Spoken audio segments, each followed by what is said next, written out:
Good evening, brothers and sisters.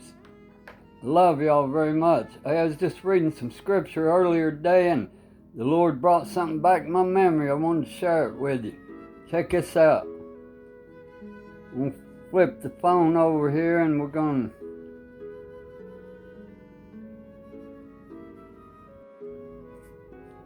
Here it is right here. Remember Jesus was at the well talking to that woman there at the well, and he said, woman said unto him, I perceive thou art the prophet. Our fathers worshipped in this mountain, and you say that Jerusalem is the place where men ought to worship.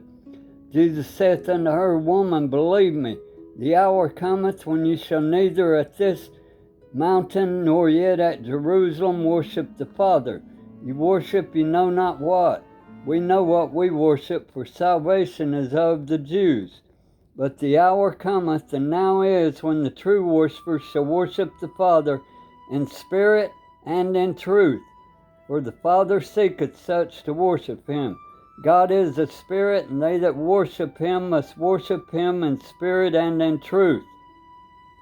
Okay, so we want to worship God. He's a spirit. How do we worship a spirit? How do we worship in spirit and in truth?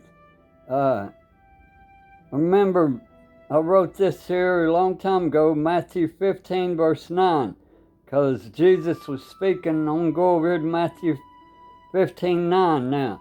Jesus was speaking right here to Israel, and he said,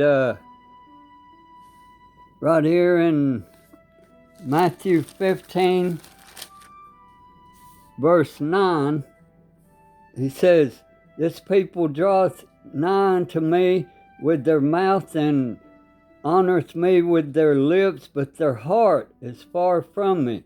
But in vain they do worship. There's the word worship. Me teaching for doctrine the commandments of men. And so he's saying, how do we worship? We worship God the Father in spirit and in truth. We worship in doctrine, in his teachings, in his word. And in John 17 also. And also in John chapter 17, we know that he said, Father, John 17, he said, Father, he was praying for everybody. He said, sanctify them with thy truth. Thy word is truth.